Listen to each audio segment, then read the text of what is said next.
الكريم أما بعد فأعوذ بالله من الشيطان الرجيم بسم الله الرحمن الرحيم لقد من الله على المؤمنين إذ بعث فيهم رسولا صدق الله العظيم وصدق رسوله النبي الكريم. درود شریف پڑھ لیجیے.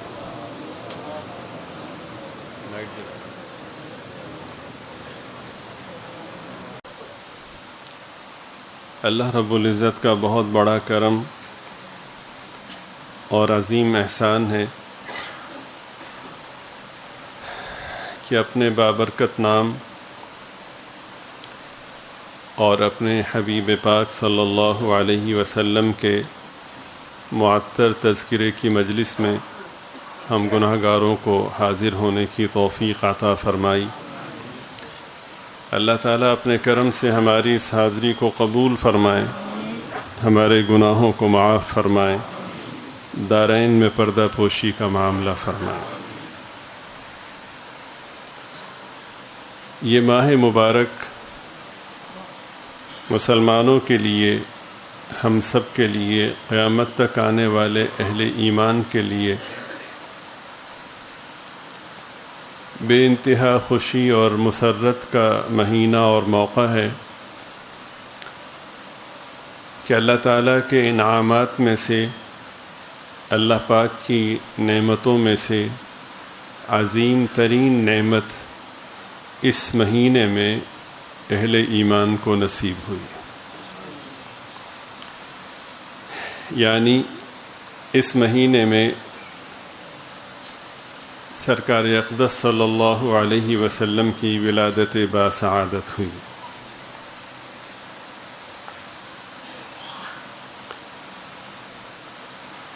یہ سمجھ لینا انتہائی ضروری ہے کہ دین کی جو اہمیت بیان کی جاتی ہے اس کا مطلب صرف یہ نہیں ہے کہ احکامات اور مسائل کو بیان کیا جائے. یقیناً احکامات اور مسائل کی بڑی اہمیت ہے اور ہم سب کی وہ ضرورت ہے.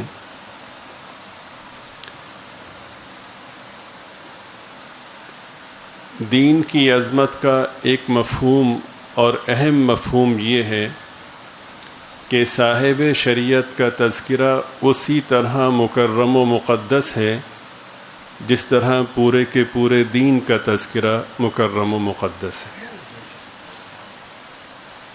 کوئی مسئلہ بیان نہ کیا جائے، کوئی حکم بیان نہ کیا جائے، شریعت مطہرہ کا کوئی ضابطہ بیان نہ کیا جائے، صرف سرکار کی باتیں کی جائیں، وہ مجلس از اول تا آخر اللہ تعالیٰ کی موسلادھار بارش کی طرح نازل ہونے والی رحمتوں کا مرکز ہوا کرتی ہے.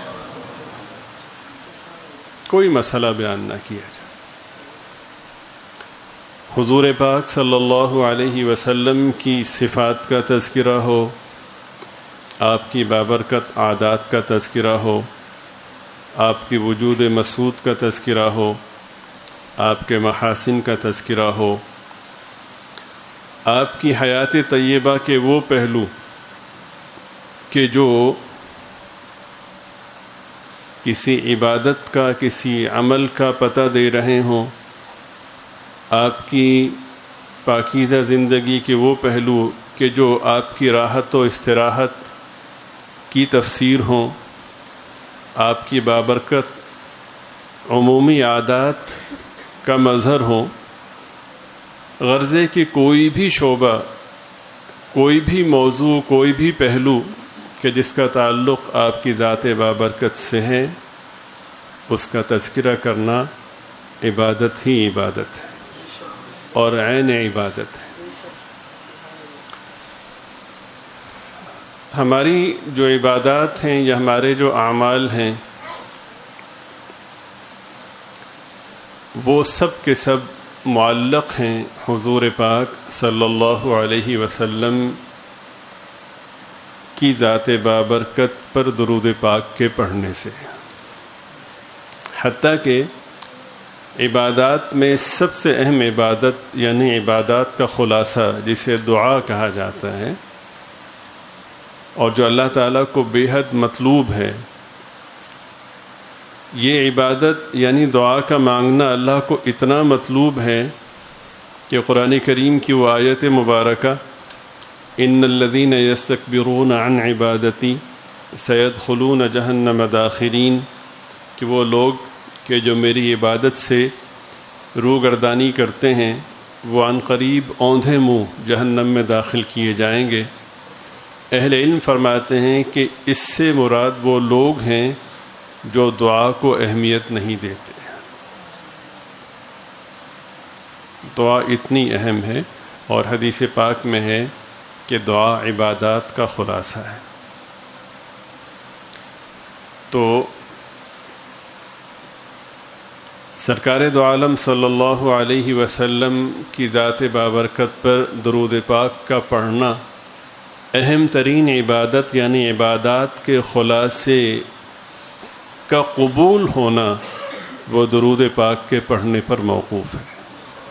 چنانچہ حدیث پاک میں بیان کیا گیا کہ دعا معلق رہتی ہے، اس وقت تک قبول نہیں ہوتی جب تک کہ درود پاک کا اہتمام نہ کر لیا جائے۔ سرکار اقدس صلی اللہ علیہ وسلم کی ولادت باسعادت اس ماہ مبارک میں ہوئی۔ مجھے کبھی بھی یہ خوشگمانی نہیں رہی کہ مجھے بات کرنی آتی ہے یا خطاب کرنا آتا ہے یا بیان کرنا یا تقریر کرنا آتی ہے، کبھی بھی مجھے نہیں رہی۔ بس یہ ہے کہ ایک ذمہ داری ہے، اس نسبت سے آپ کے سامنے بیٹھ جاتا ہوں، اور اگر کوئی اچھی بات زبان پر جاری ہوتی ہے تو اس میں کوئی مبالغہ نہیں ہے کہ وہ آپ کی برکت ہوتی ہے، اور اگر کوئی غلط بات ہوتی ہے اور بے شمار ہوتی ہیں وہ میری شامت اعمال ہوتی ہیں۔ لیکن آپ لوگوں کی دعائیں اور برکتیں ہیں، اظہر جی رحمۃ اللہ علیہ کی توجہات ہیں کہ دباؤ اور فکر مندی تو ہوتی ہے لیکن مشکل عموماً نہیں ہوتی۔ لیکن آج کی گفتگو کے حوالے سے اتنی مشکل کیفیت ہے میری کہ میں آپ کو بیان نہیں کر سکتا، اور کئی دن سے کہ کیا بیان کروں، کیسے بیان کیا جائے۔ وہ شعر سنا کرتے تھے لیکن وہ بالکل مبنی بر حقیقت ہے۔ ہزار بار بشویم دہن ز مشک و گلاب،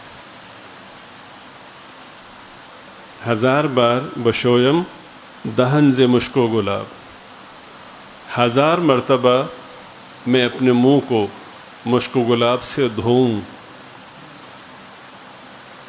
اس کے باوجود ہنوز نام تو گفتن کمال بے ادبیست، ہزار دفعہ منہ کو مشک و گلاب سے دھونے کے بعد بھی سرکار کا تذکرہ کرنا، سرکار کا نام لینا بے ادبی۔ وہ اتنی عظیم ذات ہے، کہاں سے شروع کیا جائے، کیسے شروع کیا جائے، اللہ اکبر۔ اپنے اکابر کے کچھ اقتباسات جمع کیے ہیں، وہ آپ کی خدمت میں عرض کر دیتا ہوں۔ یہ اقتباسات حضرت حکیم الامت نور اللہ مرقدہ کے مضامین میں سے ہیں اور مفکر اسلام حضرت مولانا سید ابو الحسن علی ندوی رحمۃ اللہ علیہ کے مضامین میں سے ہیں۔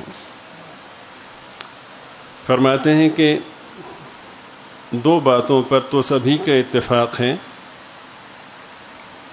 کہ ایک تو ربیع الاول کے مہینے میں سرکار دو عالم صلی اللہ علیہ وسلم کی ولادت باسعادت ہوئی، اور دوسرا پیر کے دن ولادت مبارکہ ہوئی۔ تاریخ کے بارے میں اہل علم کا اختلاف ہے، بعض 8 ربیع الاول کے قائل ہیں اور ایک بہت بڑا طبقہ 12 ربیع الاول کا قائل ہے۔ سال کون سا تھا؟ اہل علم فرماتے ہیں کہ یہ وہی سال تھا کہ جس کو عام الفیل کہا جاتا ہے۔ پچھلی نشستوں میں کسی نشست میں اجمالاً اس کا تذکرہ ہوا کہ وہ ہاتھیوں کا لشکر جو بیت اللہ شریف کی طرف بدنیتی کے ساتھ وہ لوگ آئے تھے، پھر اللہ تعالیٰ نے اپنی قدرت کاملہ سے ان کو ہلاک کیا، اسی سال سرکار دو عالم صلی اللہ علیہ وسلم کی ولادت باسعادت ہوئی۔ بعض کہتے ہیں کہ اس واقعے کے 50 دن کے بعد، اور بعض کہتے ہیں کہ اس واقعے کے 55 دن کے بعد جناب رسول پاک صلی اللہ علیہ وسلم کی ولادت مبارکہ ہوئی۔ اس حوالے سے اہل علم ایک روایت بیان کرتے ہیں کہ ابرہہ جب وہ لشکر لے کر کے آیا اور بیت اللہ شریف کو العیاذ باللہ منہدم کرنا چاہتا تھا، تو سرکار اقدس صلی اللہ علیہ وسلم کے دادا حضرت عبد المطلب چند اہل قریش کو لے کر جبل سبیر پر چڑھے۔ یہ جبل سبیر مکہ مکرمہ کا ایک بڑا پہاڑ ہے۔ اس کا تعارف یا اس کا امتیاز یہ ہے کہ یہ وہ پہاڑ ہے کہ جس پر حضرت اسماعیل علیہ السلام کی قربانی کا واقعہ پیش آیا، قربانی کا جانور یہاں پر تھا۔ تو جب وہ ابرہہ، آپ نے واقعہ پچھلے دنوں سنا کہ حضرت عبد المطلب ابرہہ سے ملنے گئے اس دوران یا اس کے قریب کے اوقات میں، تو جب یہ لوٹ مار کا سلسلہ ہوا تو ابرہہ کے لشکر نے حضرت عبد المطلب کے 200 اونٹوں پر قبضہ کر لیا۔ حضرت ملنے کے لیے گئے تو حضرت عبد المطلب کی ذات بابرکت میں، شخصیت میں اللہ نے بڑی وجاہت رکھی تھی۔ کوئی بھی شخص دیکھتا تو متاثر ہوتا۔ یہاں پر ایک اور اضافی بات سمجھنے کی ہے کہ اہل علم فرماتے ہیں کہ سرکار اقدس صلی اللہ علیہ وسلم کے نسب میں جتنے بھی آباء و اجداد ہیں، والد محترم، دادا، پردادا، حضرت آدم علیہ السلام تک جتنے بھی آباء و اجداد، اسی طرح والدہ محترمہ، نانی پر نانی جو اوپر تک، فرماتے ہیں کہ اس بات پر اتفاق ہے کہ ان سلاسل میں یہ جتنے بھی پاکیزہ افراد اور پاکیزہ شخصیات ہیں، حضرت آدم علیہ السلام تک، ان میں سے کوئی بھی شخص کسی اخلاقی برائی میں مبتلا نہیں تھا، ایک بھی شخص، سب کے سب انتہائی پاک باز تھے۔ اس طرح سے اللہ تعالیٰ نے اپنے حبیب پاک صلی اللہ علیہ وسلم کی حفاظت فرمائی، اور اس پاکیزگی کے تسلسل میں آپ کا وجود مسعود اس طرح سے وہ ظاہر ہوا اور ہم پر اللہ نے احسان فرمایا۔ تو حضرت عبد المطلب جب تشریف لے گئے تو حالانکہ وہ مخالف تھا، تو اس پر ایک طرح سے رعب طاری ہوا۔ وہ آگے بڑھا، آگے بڑھ کر ملا اور اپنے پاس جو اس کا جو تخت تھا، جو بھی اس کی بیٹھنے کی جگہ تھی، وہاں ساتھ بٹھایا اور پوچھا کیسے آئے؟ تو حضرت نے فرمایا کہ وہ مجھے جو 200 اونٹ آپ کے لشکر نے جو قبضہ کر لی ہیں، مجھے وہ واپس چاہیے۔ تو ابرہہ نے کہا کہ آپ کو اونٹوں کا فکر ہے تو بیت اللہ کا فکر نہیں ہے آپ کو؟ تو حضرت عبد المطلب نے بڑا خوبصورت جواب دیا، فرمانے لگے کہ بھئی اونٹ میری ملکیت ہے، مجھے اپنی ملکیت کا فکر ہے۔ رہی بات بیت اللہ کی، تو وہ جس کی ملکیت ہے وہ خوب نمٹنا جانتا ہے، وہ جانے اس کو۔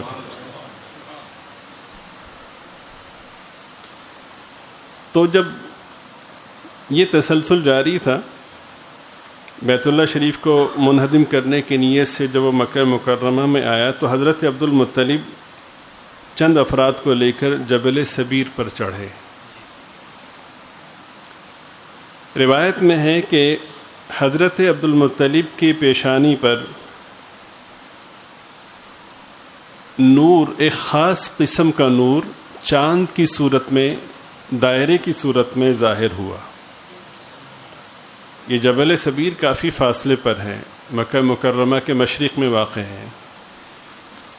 تو وہ اس کی روشنی بڑھتی گئی یہاں تک کہ اس کی روشنی بیت اللہ شریف پر پڑی۔ حضرت عبد المطلب نے جب یہ بات دیکھی، ظاہر پہلے پریشان تھے، اللہ سے دعا کر رہے تھے کہ اللہ ہم ان سے نہیں لڑ سکتے، تو جب یہ صورتحال دیکھی تو حضرت نے اپنے احباب سے کہا کہ چلیے، یہ جو نور اللہ نے دکھایا ہے اور اس کی روشنی بیت اللہ شریف پر پڑی ہے، اس کا مطلب ہے کہ اللہ پاک ہمیں غالب کریں گے، اور پھر اس کے بعد سب آپ کے سامنے ہے۔ تو اہل علم فرماتے ہیں کہ یہ ابرہہ کا جو لشکر جو تباہ و برباد ہوا، اس کے 50 دن کے بعد یا 55 دن کے بعد یہ واقعہ پیش آیا۔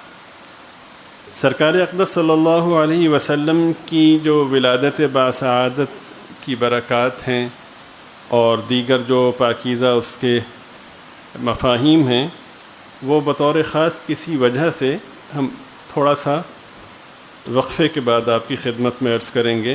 اس سے قبل ایک مضمون ہے جو آپ کی خدمت میں عرض کرنا ہے۔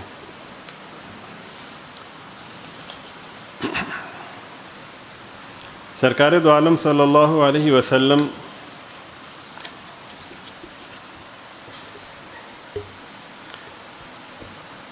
کی پرورش کے حوالے سے مضمون آپ کے علم میں ہے۔ حضرت سیدہ حلیمہ سعدیہ رضی اللہ تعالی عنہ سے روایت ہے کہ میں طائف سے بنی سعد کی عورتوں کے ساتھ دودھ پینے والے بچوں کی تلاش میں مکہ مکرمہ کو چلی۔ بنی سعد ایک قبیلے کا نام ہے۔ یہاں کی عورتیں بڑی ہی صفات والی ہوا کرتی تھیں اور بڑے قرینے والی، اور بالخصوص بچوں کی تربیت میں، بچوں کی پرورش میں، اور جو عربوں کے خاص جو یوں سمجھیں کہ عربی تکلم کے حوالے سے، عربی روایات کے حوالے سے، تو اس کی بڑی امین ہوا کرتی تھیں۔ تو عربوں کے ہاں یہ رواج تھا کہ بچے کو شیر خارگی کے زمانے میں دیہات میں بھیج دیا جاتا تھا تاکہ عربی تہذیب و تمدن اچھی طرح میں اس میں منتقل ہو جائے۔ اللہ تعالیٰ نے ترتیب ایسی بنائی کہ خواتین بچوں کو لینے آتی تھیں، تو ان میں ان کا یہ لالچ بھی ہوتا تھا کہ بچوں کی پرورش کے ساتھ ساتھ کچھ ہمیں معاوضہ بھی مل جائے گا تو گزر بسر میں آسانی ہو جائے گی۔ تو انہی خواتین میں ایک خاتون، بڑی مبارک خاتون، جن کا نام حضرت حلیمہ سعدیہ تھا، وہ بھی اس تلاش میں نکلی کہ کوئی بچہ ہمیں ملے جس کی ہم پرورش کریں۔ پرورش میں دودھ کا پلانا اور بچے کو سنبھالنا، یہ سب چیزیں شامل تھیں۔ وہ فرماتی ہیں کہ اس سال سخت قحط تھا اور پہلے سے میری گود میں ایک بچہ تھا، مگر صورتحال یہ تھی کہ اس بچے کو بھی پیٹ بھرنے کے لیے ٹھیک سے دودھ میسر نہیں آتا تھا، اور بچہ روتا تھا، رات کو بڑی شدت سے روتا تھا، تو اس کے رونے کی وجہ سے ہماری رات کو نیند بھی پوری نہیں ہوتی تھی۔ اور قحط کا عالم یہ تھا کہ جو اونٹنی تھی اس کا دودھ بھی خشک ہو گیا تھا تقریباً، اور ہمارے پاس ایک دراز گوشت تھا، یعنی گدھے کو کہا جاتا ہے سواری کے لیے، وہ اتنا کمزور ہو گیا تھا کہ چلنا مشکل ہوتا تھا، اور بلکہ ہم اس کی وجہ سے تنگ آ جاتے تھے، بار بار رکتا تھا۔ فرماتی کہ ہم مکہ مکرمہ پہنچے تو سرکار اقدس صلی اللہ علیہ وسلم کا تذکرہ ہوا کہ ایک بچہ ہے۔ تو اب سرکار دو عالم صلی اللہ علیہ وسلم کی ولادت باسعادت کے حوالے سے جو پس منظر ہے وہ سبھی کے علم میں ہے کہ آپ کی ولادت باسعادت سے پہلے حضرت عبداللہ جو آپ کے والد محترم ہیں وہ انتقال فرما گئے تھے۔ اب پرورش کے حوالے سے جب بچوں کو لینے کے لیے آتے ہیں تو ذہن میں یہ ہوتا ہے کہ ہمیں اچھی اجرت ملے گی، تو معاً یہ خیال آتا ہے کہ یتیم کے حوالے سے اجرت کیسے ہوگی، اگر ہوگی بھی تو برائے نام ہوگی۔ تو اس بنا پر وہ خواتین کے جو بچوں کو لینے کے لیے آئیں، آپ کی یتیمی کی بنا پر وہ اور بچوں کی طرف متوجہ ہوتی رہیں. تو ہمیں کوئی بچہ نہیں ملا. حضرت حلیمہ سعدیہ رضی اللہ تعالی عنہ فرماتی ہیں کہ میں نے اپنے شوہر سے کہا کہ یہ مناسب نہیں لگتا کہ ہم واپس جائیں. تو انہوں نے فرمایا کہ پھر. تو بعض روایات میں ہے کہ اس کا ایک سبب تھا. وہ یہ تھا کہ جب بچوں کو لینے کے لیے آئیں تو آپ صلی اللہ علیہ وسلم پر جب نظر پڑی تو بے شک پہلے مرحلے میں نہیں لیا، لیکن حضرت حلیمہ رضی اللہ تعالی عنہ فرماتی ہیں کہ ایک کشش میرے دل میں بیٹھ گئی. تو میں نے اپنے شوہر سے تدبیراً کہا کہ اچھا نہیں لگتا کہ خالی، اصل میں وہ کشش جو تھی وہ مجھے میرے قدموں کو روک رہی تھی. تو میں نے کہا کہ مناسب نہیں لگتا کہ ہم واپس جائیں، خالی ہاتھ جائیں. تو انہوں نے کہا کہ اچھا پھر. تو میں نے کہا کہ میرا جی چاہتا ہے کہ میں اس یتیم کو لے.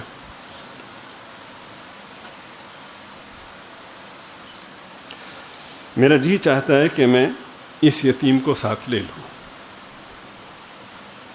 شوہر نے کہا بہت اچھی بات ہے، ہمیں اللہ سے امید ہے کہ اللہ تعالیٰ اس کے ذریعے سے برکت دیں گے.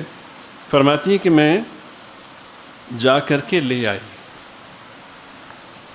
میں جب وہاں سے لے کر کے جہاں ٹھہری ہوئی تھی وہاں لے کر کے آئی تو میں نے ایک دیکھا کہ ایک دم منظر بدل گیا.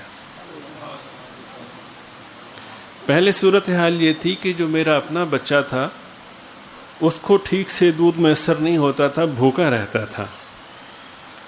تو جب میں لے کر کے آئی تو اللہ تعالیٰ نے ایسی فراوانی فرمائی کہ اس نے بھی سیر ہو کے دودھ پیا اور سرکار دو عالم صلی اللہ علیہ وسلم بھی جو ہے آپ نے بھی سیر ہو کے نوش فرمایا، اور بہت ہی سہولت کے ساتھ محو آرام ہو گئے.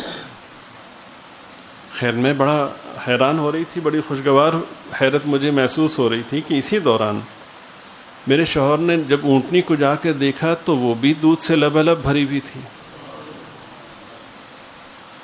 تو انہوں نے دودھ نکالا اور ہم نے خوب سیر ہو کے پیا. بہت دن بعد ہم نے یہ سب دیکھا. رات ہوئی تو بچہ ساری رات روتا تھا تو آج بڑا سکون میں تھا، وہ بھی سکون میں تھا، ہم سب سکون میں تھے، تو بڑی راحت کی نیند آئی. تو یہ سب دیکھ کر شوہر کہنے لگے اے حلیمہ کہ آپ تو بہت ہی برکت والے بچے کو لائی. تو میں نے کہا ہاں مجھے بھی یقین ہے کہ یہ بہت ہی برکت والا ہے. فرماتی ہیں کہ ہم نے انہیں سرکار اقدس صلی اللہ علیہ وسلم کو لیا اور پھر ہم وہاں سے ہم مکہ مکرمہ روانہ ہوئے.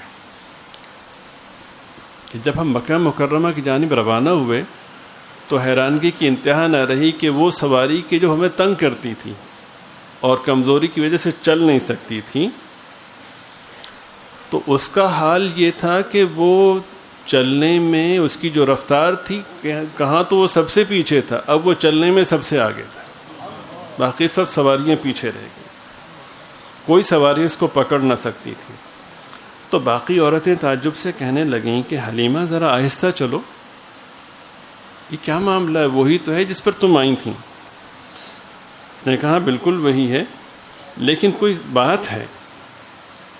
فرماتی ہیں کہ پھر ہم اپنے گھر پہنچے، وہاں سخت قحط تھا، لیکن میں حیران ہوئی کہ قحط پورے علاقے میں تھا اور سب اس سے متاثر تھے، لیکن میرے گھر میں جو بکریاں تھیں اللہ تعالیٰ نے ان کو دودھ سے مالا مال فرما دیا. میری قوم کے لوگ یہ کہتے تھے کہ جہاں حضرت حلیمہ کی بکریاں چرتی ہیں تم بھی وہاں چراؤ. اب ان کو کیا معلوم کہ اس چراگاہ کا اثر نہیں تھا یہ، مگر جب بھی وہ جانور خالی آتے، مگر وہ جاتے تو وہ جانور اسی چراگاہ میں چر کے خالی آتے اور میرے جانور بھر کر کے آتے. تو فرماتی ہیں کہ ہم نے جس دن سے سرکار دو عالم صلی اللہ علیہ وسلم کو گود لیا اس دن سے مسلسل ہم خیر و برکت کا مشاہدہ کرتے رہے، یہاں تک کہ 2 سال پورے ہو گئے اور میں نے آپ کا دودھ چھوڑا دیا. ظاہر ہے کہ 2 سال کی مدت ہوتی ہیں. فرماتی ہیں کہ آپ کا نشو و نما اور بچوں سے بہت زیادہ تھا، یعنی نمایاں طور پر آپ صحت مند، پرکشش، خوبصورت دکھتے تھے۔ 2 سال کی عمر میں بھی 2 سال سے خاصے بڑے محسوس ہوتے تھے۔ اب اس معاہدے کے تحت کہ شیر خارگی کے بعد واپس کرنا تھا تو ہم لے کر کے آئے، لیکن سچی بات یہ کہ ہمارا دل نہیں چاہ رہا تھا۔ تو ہم لائے تو ہم نے درخواست کی کہ مکہ مکرمہ میں وبا پھیلی ہوئی ہے، تو بچے کو کوئی پریشانی نہ ہو، اگر اجازت ہو تو جب تک وبا ہے ہم دوبارہ ساتھ لے جائیں۔ تو انہوں نے بخوشی اجازت دے دی کہ ٹھیک ہے۔ تو ہماری خوش نصیبی کہ ہمیں پھر وہ جو برکت کا جو خزانہ تھا پھر میسر آیا۔ فرماتی ہیں کہ چند مہینے بعد ایک بار ایسا ہوا کہ آپ صلی اللہ علیہ وسلم اپنے رضائی بھائی کے ساتھ باہر پھر رہے تھے، جہاں جانوروں کی چراگاہ تھی، جانور چرتے تھے۔ تو رضائی بھائی بھاگا ہوا آیا اور مجھ سے کہا، میں بھی تھی اور اس کے والد بھی تھے، کہنے لگی وہ جو ہمارا قریشی بھائی ہے نا، اس کو 2 سفید کپڑے والے آدمیوں نے پکڑ کر لٹایا اور اس کا شکم چاک کیا۔ میں تو بہت پریشان، میں ڈر کے واپس آ گیا ہوں، بھاگ آیا ہوں۔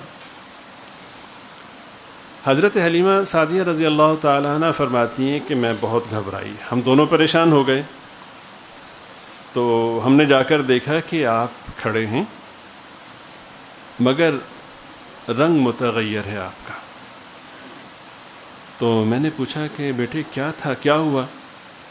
تو آپ صلی اللہ علیہ وسلم نے ارشاد فرمایا کہ 2 افراد سفید کپڑوں میں ملبوس تھے، وہ آئے اور مجھ کو لٹایا اور پیٹ چاک کر کے اس میں کچھ ڈھونڈ کر نکالا، معلوم نہیں کیا تھا۔ تو اس کے بعد وہ دوبارہ انہوں نے اس کو برابر کیا اور وہ ایسے ہو گیا کہ جیسے کچھ ہوا ہی نہیں۔ اب حضرت حلیمہ سعدیہ رضی اللہ تعالی عنہ پریشان، اور ان کا خیال یہ تھا کہ خدا نہ خواستہ جادو کا اثر ہو گیا ہے۔ اب ذہن میں یہ تھا کہ اللہ نہ کرے خدا نہ خواستہ کوئی نقصان ہو گیا تو ہم ان کی والدہ کو کیا جواب دیں گے۔ حضرت حلیمہ رضی اللہ تعالی عنہ فرماتی ہیں کہ میرا خیال یہ تھا، میرا ذہن یہ تھا کہ قبل اس کے کہ یہ کیفیت بڑھے میں ان کی ادب سے ان کی والدہ کی خدمت میں انہیں پہنچا دوں۔ میں ان کی والدہ کے پاس لے کر گئی کہ جی یہ آپ سنبھالیے۔ تو حضرت آمنہ رضی اللہ تعالی عنہ نے فرمایا کہ آپ تو رکھنا چاہتی تھیں، پھر کیوں لے آئیں؟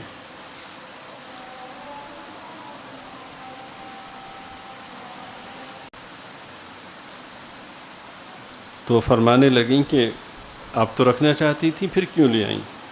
تو حضرت حلیمہ سعدیہ رضی اللہ تعالی عنہ نے فرمایا کہ ماشاءاللہ بڑے ہو گئے ہیں تو میں جتنی خدمت مجھے کرنی چاہیے تھی وہ الحمدللہ ہو چکی، تو بس اس لیے لے آئیں۔ تو انہوں نے فرمایا نہیں، یہ بات نہیں، سچ سچ بتاؤ کہ ہوا کیا ہے۔ تو جو انہوں نے اصرار کیا تو میں نے سب قصہ بیان کیا کہ اس طرح سے ان کا پیٹ چاک کیا اور یہ معاملہ ہوا۔ تو حضرت سیدہ آمنہ رضی اللہ تعالی عنہا نے فرمایا کہ آپ کیا سمجھتی ہیں کہ شیطانی اثرات ہوئے؟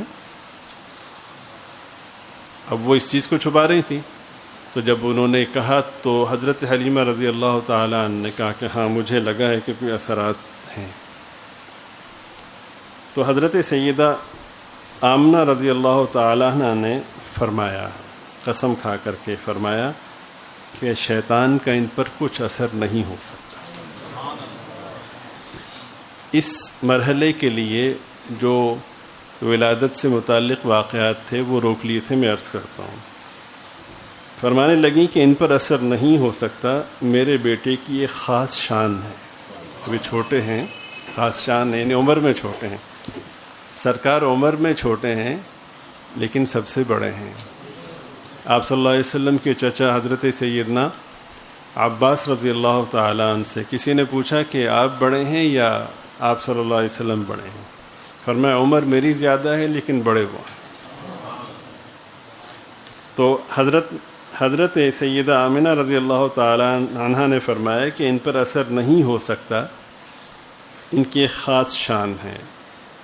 اس شان کے حوالے سے مختلف روایات اہل علم نے بیان فرمائی ہیں۔ حضرت سیدہ آمنہ رضی اللہ تعالی عنہ فرماتی ہیں کہ اللہ تعالیٰ کی نعمت سرکار اقدس صلی اللہ علیہ وسلم کی رحمت کی صورت میں جب ظاہر ہوئی تو ولادت سے قبل کی ایک کیفیت ہے۔ فرماتی ہیں تو مجھے خواب میں ایک بشارت دی گئی کہ جو نعمت آپ کو ملنے جا رہی ہے یہ اس پوری امت کے سردار ہیں، اس پوری امت کے سردار ہیں۔ جب پیدا ہوں تو آپ یوں کہیے گا اعیذہ بالواحد من شر کل حاسد۔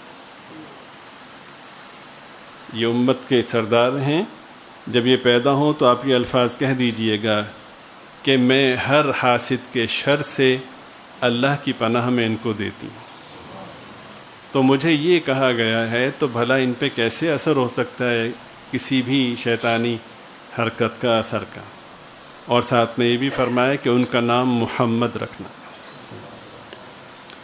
اسی طرح حضرت سیدہ آمنہ رضی اللہ تعالی عنہ نے فرمایا کہ جب اللہ تعالیٰ نے اس رحمت کا ظہور فرمایا، یعنی ولادت سے پہلے کا مرحلہ ہے، تو میں نے ایک نور دیکھا اور اس نور کی روشنی میں مجھے شام تک، جو شام ایک ملک ہے، وہاں تک کے محل نظر آئے۔ پھر یہ ارشاد فرمایا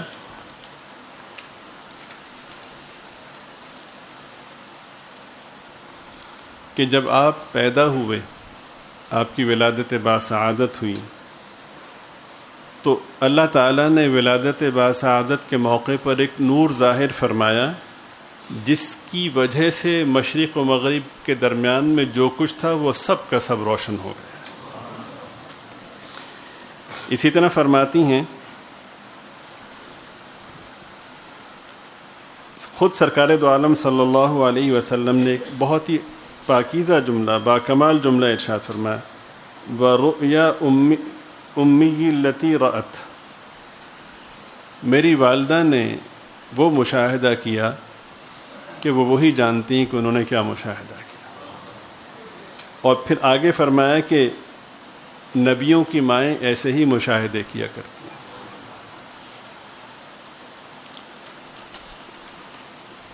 حضرت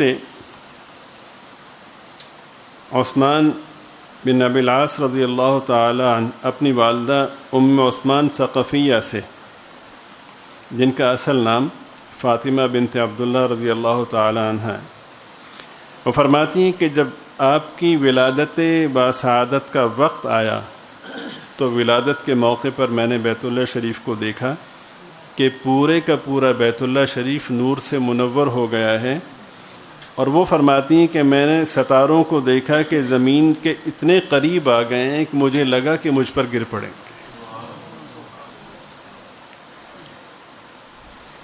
حضرت سیدہ آمنہ رضی اللہ تعالی عنہ فرماتی ہیں کہ جب آپ کی ولادت باسعادت ہوئی تو بچے کی حیات اور بچے کی زندگی کا پتہ اس کے منہ سے نکلنے والی آواز سے چلتا ہے، رونے کی صورت میں ہو یا جس صورت میں بھی۔ تو جب آپ کے بابرکت منہ سے آواز نکلی تو اللہ پاک کی طرف سے حضرت آمنہ رضی اللہ تعالی عنہ فرماتی ہیں کہ میں نے دیکھا کہ ایک کہنے والا کہہ رہا ہے اللہ کی رحمت ہو آپ پر۔ فرماتی ہیں کہ اس کہنے والے نے جب کہا تو اس کے کہتے ہی مشرق و مغرب کے درمیان روشنی ہو گئی، یہاں تک کہ میں نے روم کے بعض محل دیکھے۔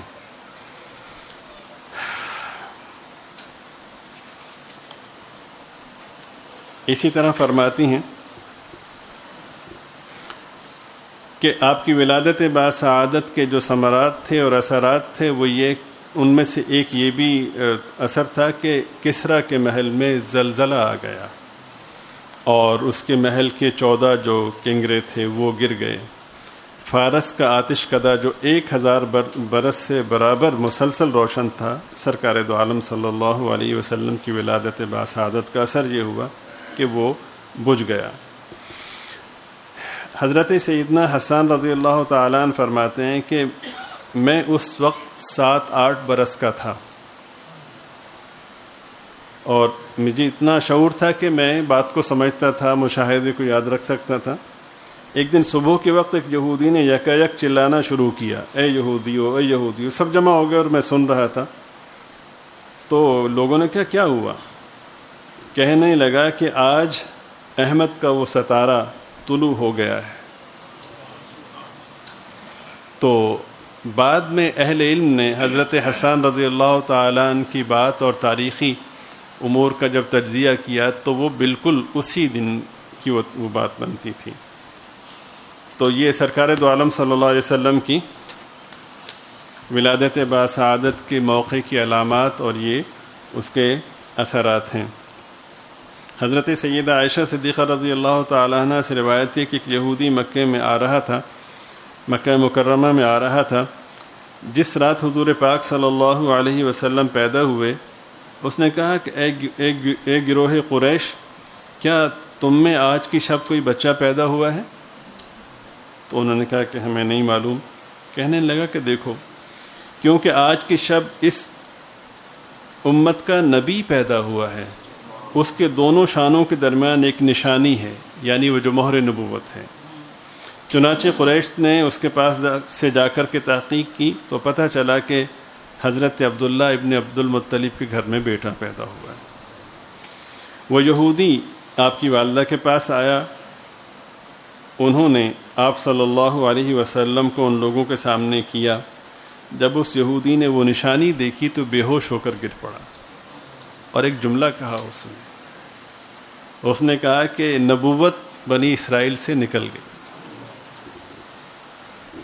اور پھر اس نے کہا کہ اے گروہ قریش سنو، یہ تم پر ایسا غلبہ حاصل کریں گے کہ مشرق و مغرب میں وہ حقیقت ناقابل تردید ہو۔ تو سرکار دو عالم صلی اللہ علیہ وسلم کی ولادت باسعادت کے حوالے سے حضرت مولانا سید ابو الحسن علی ندوی صاحب رحمۃ اللہ علیہ نے ایک مفہوم کو بیان فرمایا۔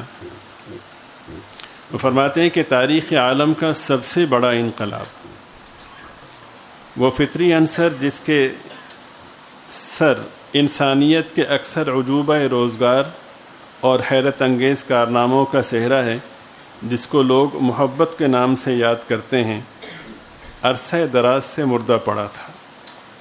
صدیوں سے کوئی اس کو کام میں لگانے والا نہیں تھا، بس وہ ظاہری چمک دمک اور حسن و جمال کے فانی مظاہر کی نظر ہو کر رہ گیا تھا۔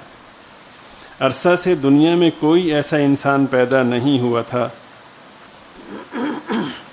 جو اپنے جمال و کمال اور اپنی اعلیٰ صفات سے ساری دنیا کی محبت کا مستحق ہو، اور جو اپنی طاقتور اور دل آویز شخصیت سے اس محبت سے کام لے۔ حضور پاک صلی اللہ علیہ وسلم کی صورت میں انسانیت کو وہ گمشدہ دولت مل گئی۔ آپ صلی اللہ علیہ وسلم وہ انسان تھے جن کو اللہ تبارک و تعالی نے مجموعہ خوبی بنایا تھا۔ دیکھنے والے بیان کرتے ہیں کہ جو آپ صلی اللہ علیہ وسلم کو اچانک دیکھتا وہ آپ صلی اللہ علیہ وسلم کا گرویدہ ہو جاتا، جو آپ صلی اللہ علیہ وسلم کو اچانک دیکھتا وہ آپ کا گرویدہ ہو جاتا اور مرعوب ہو جاتا اور کہتا کہ نہ آپ سے پہلے کوئی آپ جیسا دیکھا اور نہ آپ کے بعد۔ آپ صلی اللہ علیہ وسلم کے آنے سے سچی اور پاک محبت کا چشمہ ابل پڑا، اور آپ صلی اللہ علیہ وسلم کی امت کے تمام افراد اور آپ صلی اللہ علیہ وسلم کی امت کے تمام افراد آپ صلی اللہ علیہ وسلم سے ایسی محبت کرنے لگے جس کی مثال عشاق کی تاریخ میں دیکھنے کو نہیں ملتی۔ انہوں نے آپ صلی اللہ علیہ وسلم کی تابعداری میں اپنے آپ کو مٹا دیا۔ اللہ تعالی ہمیں بھی سرکار دو عالم صلی اللہ علیہ وسلم کی سچی اور سچی محبت نصیب فرمائے، ایسی محبت کہ آپ کی اطاعت میں، آپ کی منشا کو سمجھنے میں اور آپ کی منشا پر عمل کرنے میں ہمیں وہ جذبہ نصیب ہو کہ ہم اپنے آپ کو فنا کرنے پر آمادہ ہوں۔